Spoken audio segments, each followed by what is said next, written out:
अब मैं धन्यवाद ज्ञापन हेतु आमंत्रित करना चाहूंगा श्रीमती शालिनी मिश्रा, माननीय सदस्य बिहार विधानसभा केसरी। बहुत बहुत धन्यवाद और आभार प्रकट करना चाहती हूँ आदरणीय बड़े भाई ग्रामीण कार्य मंत्री श्री अशोक चौधरी जी का बहुत बहुत धन्यवाद आभार प्रकट करना चाहती हूँ। हमारे अनुसूचित जाति जनजाति आयोग के सदस्य और हमारे नेता आदरणीय नंदकिशोर चौधरी जी का, हमारे विधानसभा प्रभारी कर्नल जुझारू अभिभावक आदरणीय अरुण पटेल जी का, यहाँ बैठे हुए ग्रामीण कार्य के हमारे चीफ इंजीनियर,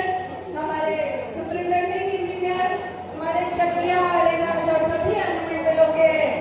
एग्जीक्यूटिव इंजीनियर्स,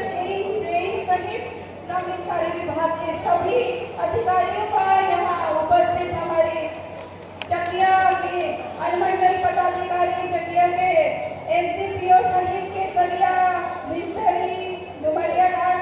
सभी थाना प्रभारी और सभी थाना के सभी अधिकारियों का, और सबसे ज्यादा आभार प्रकट करना चाहती हूँ हमारे जदयू और एनडीए के सभी नेतागण और साथीगणों का। मेरी अस्वस्थता के कारण, मेरे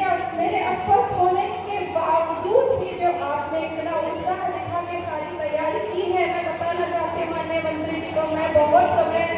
खुद से ग्राउंड पे नहीं दे पाई, लेकिन ये सारी तैयारी हमारे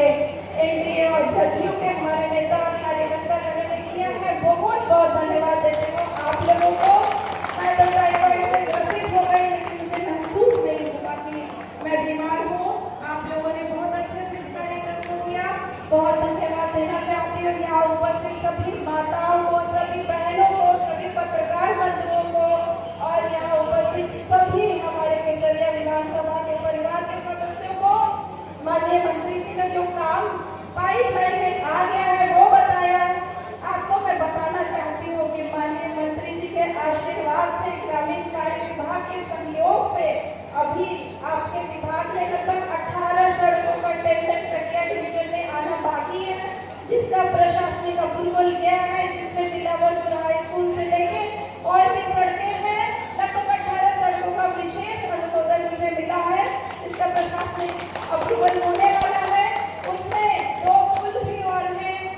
पिछली बार मैं जब माननीय मंत्री जी से मिलने गई तो उन्होंने कहा कि जो और करवाना है वो मुझे जल्दी दे दें, हम करवाएंगे। आपको धन्यवाद देना चाहती हूँ कि प्रशासनिक अप्रूवल के लिए गया है DPR बन के, तो चुनाव से पहले वो भी शुरू हो जाएगा। और साथ ही साथ मैं आप सबों को कहना चाहती हूँ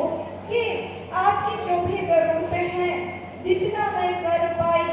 इन 4.5-5 साल के कार्यकाल में, उसमें से आप जानते हैं कि लगभग 2 साल हम लोगों का कोरोना, 2 बार कोविड और बाढ़ की वजह से हम लोगों का बहुत बर्बाद हुआ समय। तो अगर सही समय अगर बताऊं तो हम लोगों को 2.5 साल का समय ही मिला काम करने को। 2.5 साल के कार्यकाल में हमने हर ग्राम में जाके, हर पंचायत में जाके, हर पंचायत में लगभग 15-20 जगह चौपाल लगा के आप लोगों को रिपोर्ट कार्ड दिया है और आप लोगों को बताया है कि हमने क्या किया है। बस एक बात कहना चाहती हूँ कि अगर मैं कुछ कर पाई हूँ या कोई भी जनप्रतिनिधि कुछ कर पाया है, वो सिर्फ और सिर्फ हमारे माननीय मुख्यमंत्री जी, हमारे माननीय मंत्री